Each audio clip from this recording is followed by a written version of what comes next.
This video gives an overview of hiking the exciting and challenging Wadi Attun in Jordan.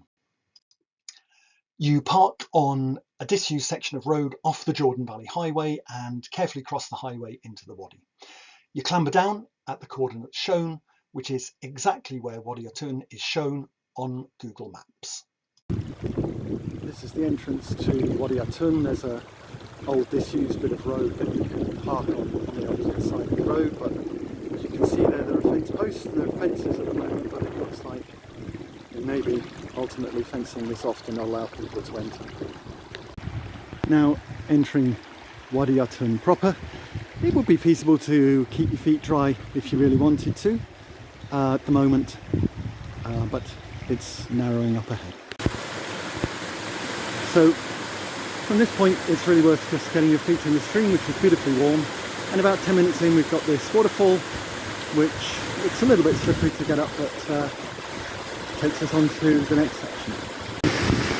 Actually quite tough to get up just because it is so slippery, but you can put your foot on a little ledge on the right and then pump yourself up this bit here, and there's a foot just there, and take yourself up from that. Here's a little constructed bathing pool. As you can see, getting in the stream is the only way up really at this point, and in fact coming up the waterfall I got completely soaked, and I really wish I brought my dry bag because my rucksack got pretty wet as well. Here's the next obstacle, waterfall about 9 feet high, and there are sort of quasi steps up it that look pretty slippery. There are ledges above, but they're very crumbly and sloping, so it's probably best to try and make it directly up the waterfall. That one was pretty difficult to get up, worse than the first one. I did it by kind of jamming my foot underneath the water pipe, and as you can see, carries on. So here's the next one. To get up this third waterfall, I sort of leaned out very slightly, braced myself and on the pipe, and sort of pulled up. Where the water's flowing fastest, kind of underneath the pipe, it's not so slippery and you can get some kind of a foot trace. This one I thought I'd done really well, getting up those 3 waterfalls. There's one of about 8 feet and then one of 25 to 30. Goodness. Well, I made it. As the tremble on this shot shows, it took probably more upper body strength than I've got, and heaven knows how I'm going to get down, but you use that cord tied to the pipe, more of a bungee than a rope, and there is a little bit of a slope and a fair few numbers of steps, not too slippery, so you can sort of half pull yourself, half step your way up. Now above the waterfall, and the not very encouraging sign that not only do flash floods rip through here, but so do wildfires. Oh dear, got another one. I'm now about an hour in. We've covered, what is it now, 4 smallish and 1 very big waterfall. Here's another one of maybe about 12 feet.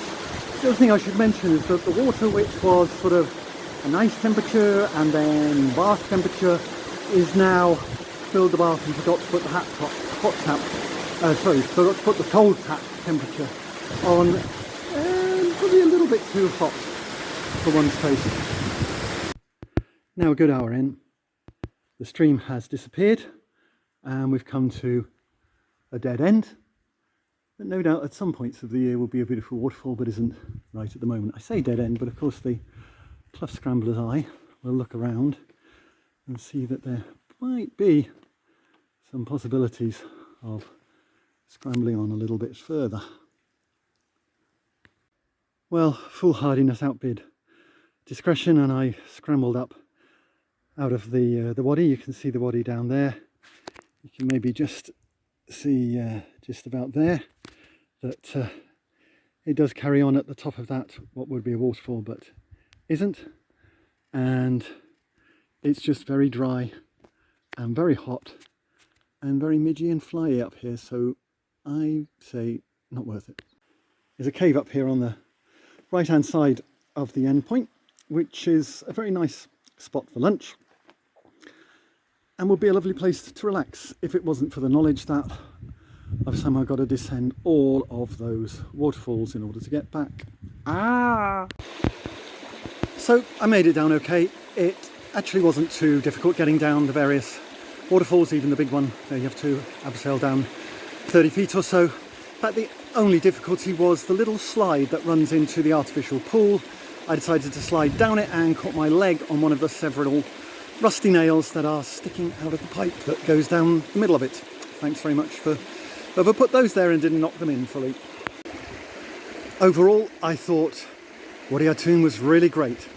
I don't recognise it from the other descriptions you can find online with videos saying it's the kind of thing you can take kids here, even allowing for the fact that those are going in groups and it's much more difficult getting up things solo. This is a kind of grade 2, possibly even a 2.5 type of route, but fantastic for us grade 1 scramblers who can make it up there, and it's beautiful scenery and altogether lovely weather. Great place to have come. So top marks to Wadi Attun for as long as it stays open. A couple of final thoughts.